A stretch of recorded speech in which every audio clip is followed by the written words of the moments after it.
to me, the surprise was the elevation of Isaiah Prince to start now at right tackle instead of Hakeem Adeniji.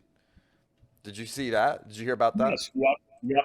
Yep. Yep. Burrow kind of let that slip out a little bit, I think. He did. I think he did. I don't know if they were supposed to say anything, and I don't know.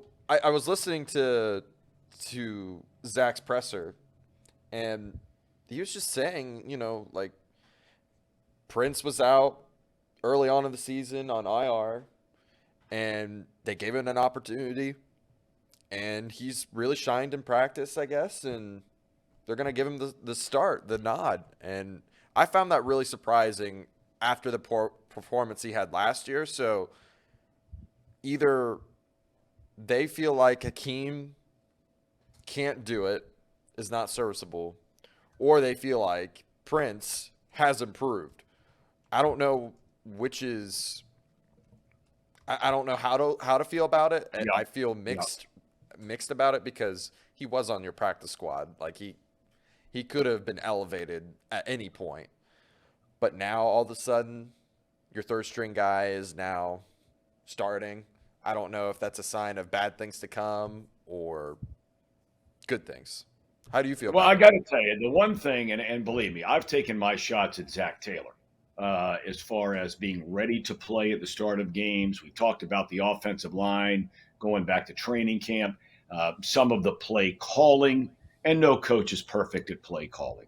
But there have been some just egregious decisions made in terms of play calling in key situations. I go back to that Baltimore game, and I can't even believe they still lost that game to the Ravens doing shovel passes and all this nonsense inside the three. Anyway, but I was going to say one thing I will acknowledge is that I think Zach Taylor and his staff are really good evaluators of players, and they have a great feel for that locker room. I mean, I must say, I think as a CEO kind of a guy, as a head coach, I think that Taylor is really blossoming into a guy that when it comes to personnel decisions,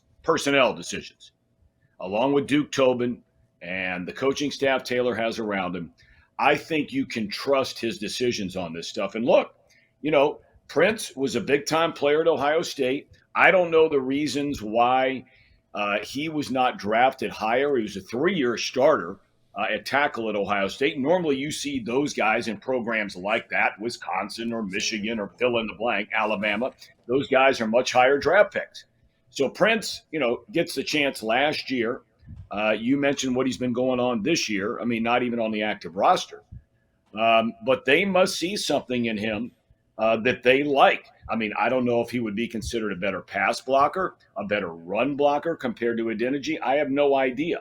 But I'm going to have to trust Taylor on this one because of his track record. It seems like every time they put somebody in, but more times than not because of injury, not because of a benching necessarily, but every time they put somebody in, that player has played and played well. Yeah, and the body type as well is very similar to Collins, and that worry of Hakeem having to play his position where they were leaving Collins out on that island, that the schematics they probably won't change now because Isaiah fits the mold better than Hakeem. Some people in the chat were just kind of pointing that out. Like, it's easier to go from Collins to Prince, same body type, same probably philosophy that they're going to try to instill, same schematic. They're still going to probably have him out on the island. Then Hakeem going in there, you have two small tackles if that's the case. And with Prince, you have a bigger body at the right side. So I Yeah. think with that, I think that's a smart move.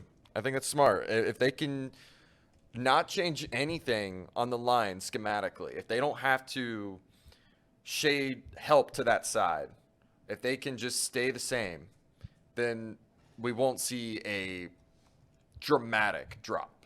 But we'll see. We'll see if he can perform because he's going up against Gregory Rousseau, who's no slouch.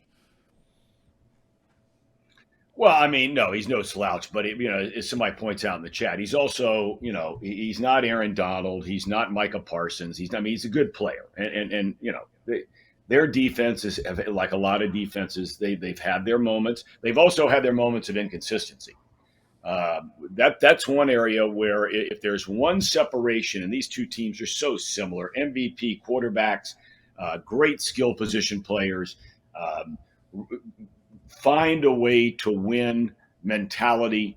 But the Bengals defense has been more consistent than just about any defense in the NFL, and certainly more consistent than Buffalo. Does that mean they're a better defense in Buffalo? I have no idea. I don't watch Buffalo play every game, but I've seen games where they've been lit up in some games and given up some big time points. Whereas the Bengals, the only time that happened all year long, the only game where they gave up big time numbers was the first Cleveland game when they were up there on that Halloween night, and everything went wrong. It's the only bad game this team has played all year long. Bad game, top to bottom. 7-game winning streak. Buffalo's won 6 in a row. I got to believe, fellas, with gambling starting in Ohio, that's going to start up, tomorrow night at midnight. The Bengals and the Bills and the game being in town, you guys are there. I'm not. I got to believe it's the only thing people are talking about around there.